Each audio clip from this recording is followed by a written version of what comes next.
So my name is Jacob, and I live in Madrid, and I aim to show you Spain in a different way. Spain is very touristic, but my goal with these videos are to show you my country from a local perspective, and to show you the whereabouts and the whereabouts. So welcome, and let's go.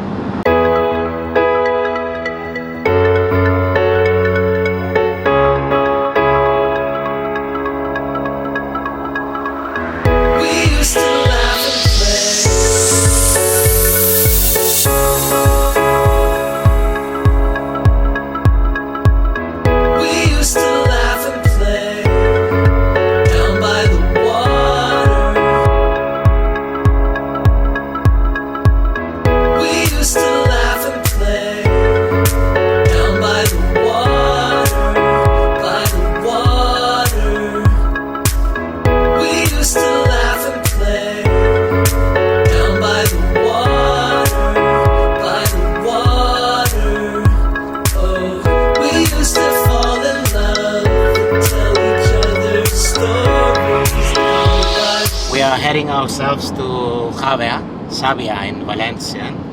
It's a little town near the beach. So Javea belongs to the Valencian community, though it really belongs to the Alicante province. It's a little town of about 23,000 citizens, which half of them are foreigners. The beaches are really awesome.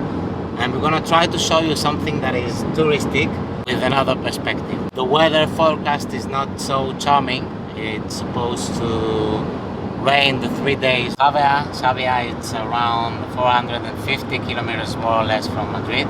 But of course you can fly to Valencia or Alicante, which is more or less the same distance, about 90 kilometers from Javea. We used to fall in love and tell each other stories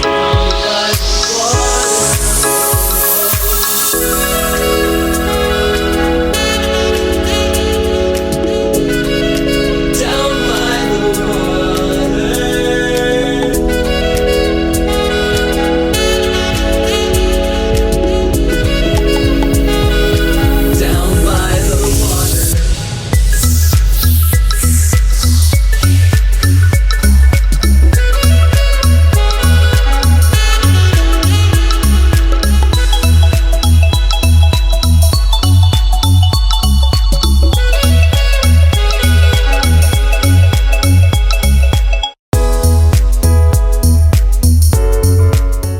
We got there by night, and since we planned on caravanning for this trip, we decided to sleep at a place we already knew and that has the most beautiful views of the city of Jávea, El Faro de San Antonio, San Antony Cape. This lighthouse was first powered on the year of 1855.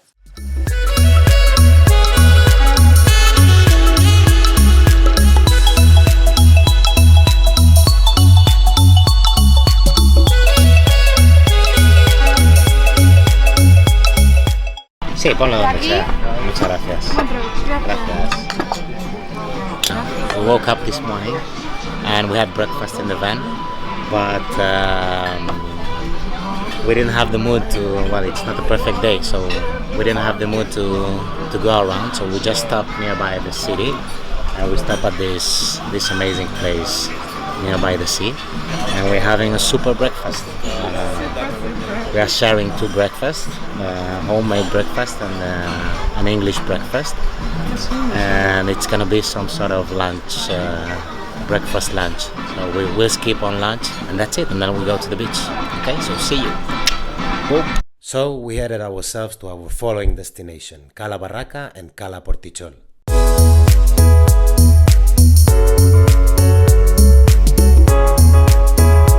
This beach is about a couple of kilometers outside the Jávea, the center of Jávea.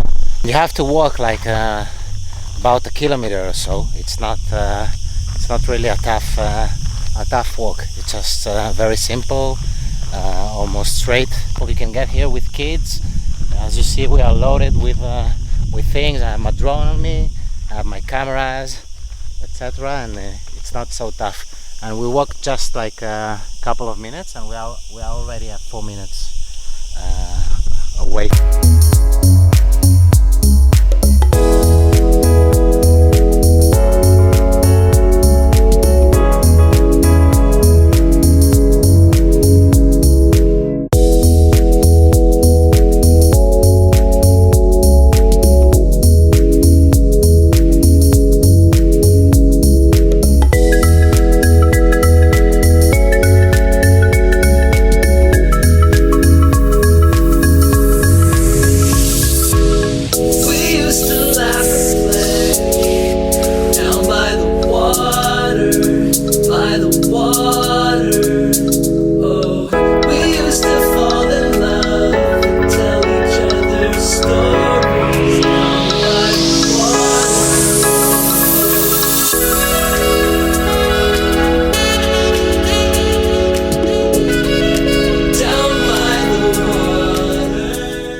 So we're heading back to the city because it began raining.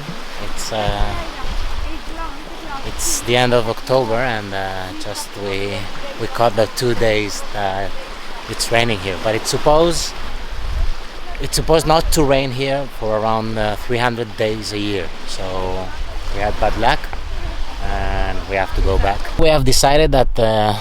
Instead of going to the city and just sitting around and doing nothing, while it's not really heavily raining, we're going to explore a little bit. So we found this beach called Cala Ambolo, which is nearby the place we've been.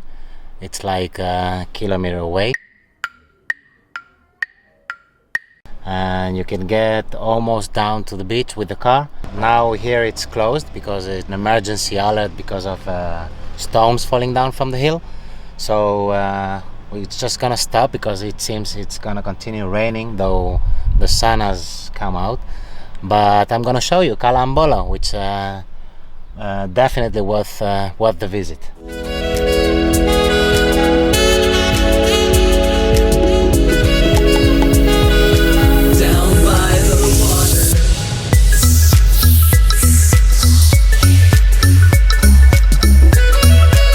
Yeah, you see, exploring is definitely the way. The rain comes and suddenly you find yourself finding a better place. The sun is coming out, in and out all the time. So I don't know if we would stay, but definitely if it was sunny. As you can see, there are very lucky people living just above, up there. And well, imagine yourselves there. Coffee with a good book and just looking at the sea. Okay, so let's keep on searching. I definitely recommend you to get a car to be able to move with freedom. Driving around the cliffs with no particular direction will get you to some pretty amazing spots. This time I got it right. Our following destination, Cap de la Nau, was 1.8 kilometers southwest away from Cala Ambolo. Cap de la Nau is the frontier between Valencia's and Alicante's gulfs. This is the peninsula's nearest point to the famous island of Ibiza. Underneath you may find the amazing caves dels Orguens. Our last destination for the day was El Mirador de la Falzia. This scenic view is situated 150 meters above sea level and gives you a clear view of Portixol Island and Cala Barraca.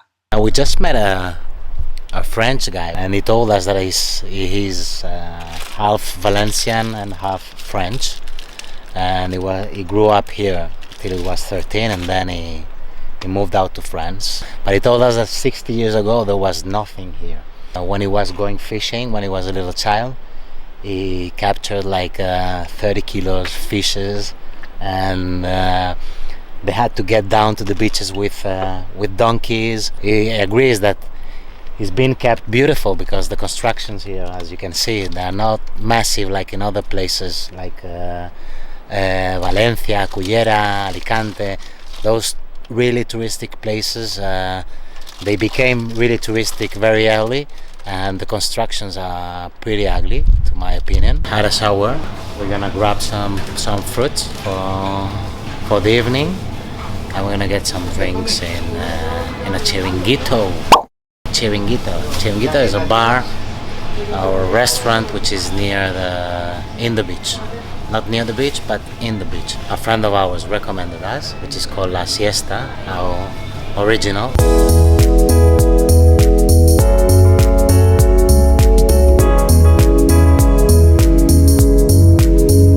I forgot to tell you something. I was a little bit shy earlier with this gentleman, the Valencian one, but I just have to say it makes such a good feeling seeing somebody who was like maybe like my father, 60, 65, 68, while he spoke about traveling and he was going oftenly to Holland and he spoke about the tulips and the ducks and the smile in his face while he was speaking about the ducks and the tulips and that sunshine he had in his face.